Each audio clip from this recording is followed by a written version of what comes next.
Hey there, garden fans, and welcome back to the Permaculture Homestead. I've got a totally unscripted video here I put together. This is one shot, one take, right now. I've cut and pasted a whole bunch of video clips together of how the food forest is looking, and I wanted to share them with you because it looks really good right now. We've been getting a good amount of rain, and there's some pretty instructive things you could see here. We've got a garden bed here at 6 foot by 2 foot. It's growing food for us now and food for us later. We've got zucchini that we're harvesting now. I post photos on Facebook. There's all types of cover crops growing here. We got peas and borage here and buckwheat we save the grain from. You can eat borage flowers. There's peas and green beans growing as an understory. They're pretty tasty. So that's food for us right now that we're harvesting. There's also food later. We've got spaghetti squash that's starting to mature here. It's looking pretty good. I got quite a few that look just like that. Some of them I've bagged up and some of them I haven't. On the back row here is sorghum. So those canes should get like about 10 feet tall, and they'll put up some grain for us that we can grind down. If I get really smart, I'll get a cane press and make some molasses out of the sorghum canes. So there's just a small corner of our yard that's, jam-packed full of food per square foot, and I try to do that all over the yard. Even the water tanks are doing something productive for us. Here's another little polyculture on the back door. Here's a real shady spot. I got some shade-loving plants, basil for edibles, and then hostas, and elephant ear, and iron plant, and mint, and catnip that we use for teas. Right by the door, make it easy for harvest. We've companion planted so many things here. We've got tomatoes and carrots growing with the tomatoes. We've got peppers in between the tomatoes. And the tomatoes are doing great. We've pruned off some of the lower leaves to make it easy for the carrot to grow, to prevent disease. The carrots are really strong. Tomatoes are producing. And there's also basil growing here as well.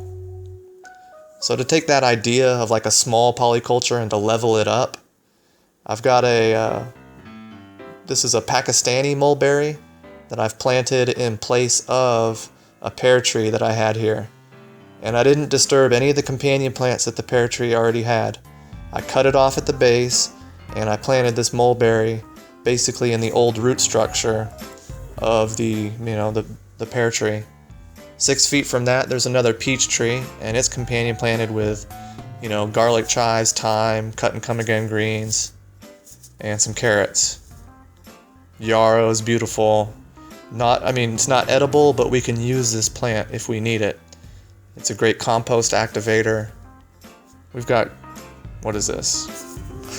Oregano, raspberry. So it's all the same companion plants I had with that old pear tree. I just cut it out and put in a new tree in its footprint. And once again, the idea of companion planting with my trees. The whole food forest looks good. I've got 3 herb beds here, but as I pan up, you're going to see how I've got like this mature food forest on the right side of the screen. And as I pan to the left here, it's like all the trees that are coming in this year, things I've already planted.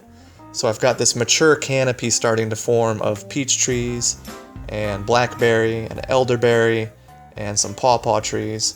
And this dense canopy has its own food structure underneath it. I've got herbs and comfrey.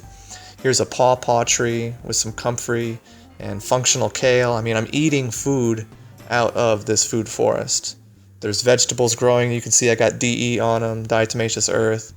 And there's blackberries in between the rows. So the idea of the small vegetable polyculture I've leveled up into food forestry with perennial plants. It looks really good right now. Now's a great time to check it out. I've got a fig that's producing. It's a brown turkey. I've also got a black mission fig that hasn't done anything yet. It'll probably be a later season. And then of course we let things like wild edibles grow, like passion fruit. I love these. These are great in drinks. And while I'm back here, the bees are looking really good. Great time to check out the bees. Queen Erin seems to be a little quiet today.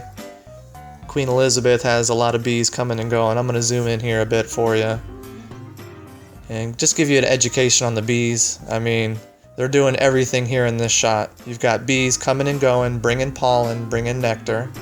You can see bees fanning their scent glands. And then you got guard bees checking bees that are coming and going. So this is a nice little shot. You can kind of see everything going on in a hive on the doorstep right here. But they're acting normally. Doesn't look like I need to, inspect them at all.